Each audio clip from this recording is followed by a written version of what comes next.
Good morning, everybody out there. Thought I'd try a different filter this morning. This is kind of an odd one, isn't it? But anyhow, good morning, everybody. Eddie Williams Sellers coming to you from Atlanta, East Point, here in East Point, Georgia. I'm kind of just thrown off by this filter. I don't know what to make of it. I think I kind of like it though.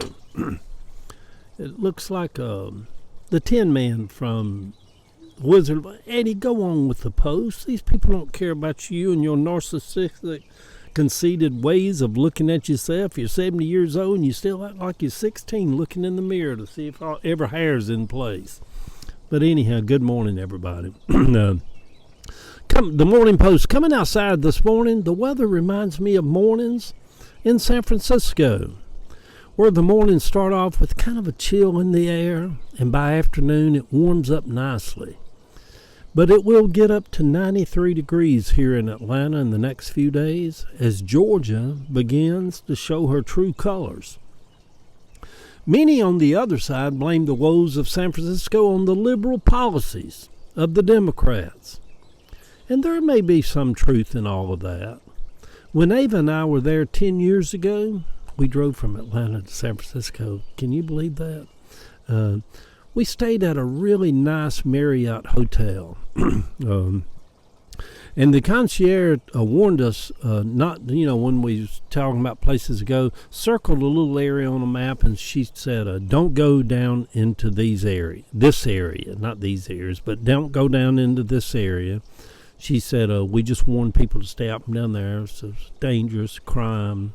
We walked by it anyhow. A lot of homeless people all over, lined the streets. Didn't feel unsafe. It just felt sketchy, I talk a lot over the years about the beauty of Atlanta, the beauty of the Keys, my love of Paris and New York City and London, and the beauty of those three major cities in the world. And Vienna's a beautiful city, and Prague is too, and all the parts of Costa Rica. But y'all, there's probably not a more beautiful city in the world than San Francisco if you've never been there. It is just lovely, just beautiful. The Castro and Fisherman's Wharf. It's just a beauty, and the climate and the being surrounded in that bay of, it's just beautiful, and yeah. So that's one reason it's going to be hard for Gavin Newsom as governor of California to become president, because California does have a reputation for getting a little extreme with a lot of the liberal policies out there. But anyhow, I digress this morning. I loved Palm Springs. We stayed at an all-male gay guest house. I thought there would be more shenanigans around the pool at night and, and all that kind of stuff, like the ones years ago down in Key West that I would stay at. But in reality, there was no shenanigans that went on our days at the all-male gay guest house. Clothing optional for you people out there.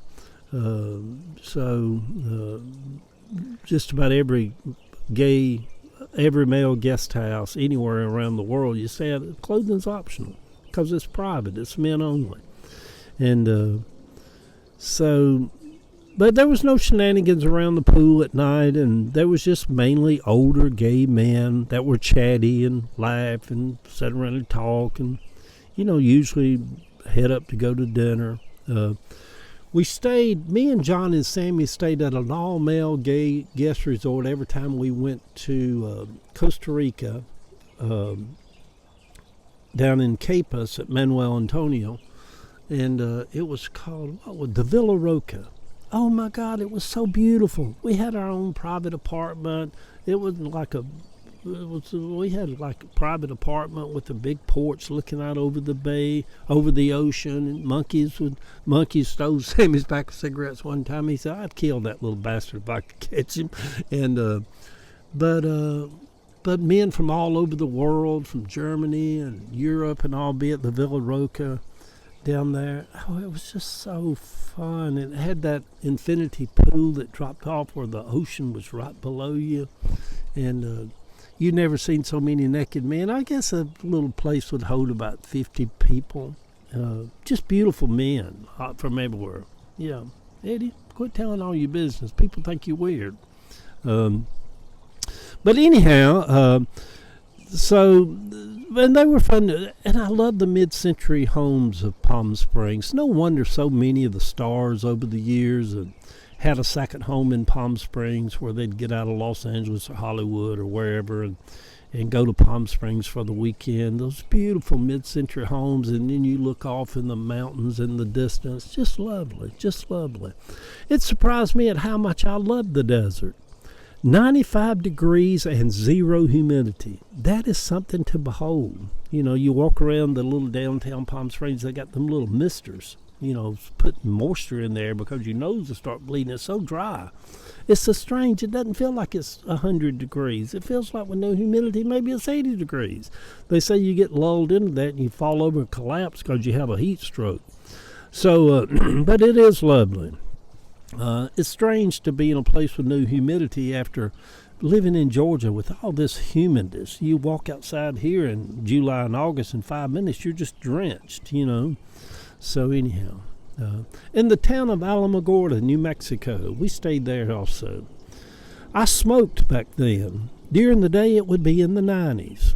But at night, it would drop almost 50 degrees, and you go outside at night, I would to smoke, and it would be down in the 50s. I'd have to put a jacket on. I'd be like, my God, I'm freezing. I'm freezing to death out here. The cold desert nights. It was something. I could see why so many people loved the desert kind of living. I could hear off in the distance coyotes howling. It was kind of eerie. I'm like, you couldn't pay me to walk out in this desert or not. They would eat me from elbow to elbow. There was something that was kind of beautiful about it that I got, I could live in Palm Springs, especially if I could live in one of the mid-century houses. I could see why so many people loved the desert. It seemed to me to be a vast landscape of nothingness. And the desert's all out in Arizona. I think the thing that blew me away about them, Sedona and driving down to Prescott and all through there, the thing that got me is my favorite colors are in the yellow-orange palettes. I love goldenrods and oranges and yellows, and they do something to my brain. It just makes me stop in my tracks. And just seeing all the oranges of the desert, the hues of reds and oranges of Arizona, I never seen nothing so beautiful in all my life. I was just like, oh my God, oh my goodness, it's beautiful out here. I need another road trip, y'all. White Sands National Park may have been the strangest and the most beautiful place I had ever seen. It was blistering hot the afternoon Ava and I went there. I sat on a dune, and at sunset I sang out loud, "Oh Lord my God, when I often wonder, consider all the worlds thy hands have made. I see the stars, I hear the roaring thunder, and thou proclaim, my God, how great thou art." And as I was singing it, I just began to weep. Anytime I feel the presence of the Lord, I cry. I just weep, whether I'm in church and somebody sings, "What a friend we have in Jesus." Anytime I feel that unction, that spirit, that flow, that blow of the wind, I just weep. It makes me emotional. And it reminded me sitting on that dune that evening where Paul said, "Well, where could you go and he not be there?" And, always there, always there. Yeah. I think I have another long road trip ahead of me somewhere in the future. It would be fun to take Savannah and Chance on a road trip to the Grand Canyon. Even at 70, I feel like I have a lot of life left to live. Places to revisit, burgers to eat along the way. Good Thursday morning, sweet people. Let the day begin. Today, if you won't say it, who will? Love y'all.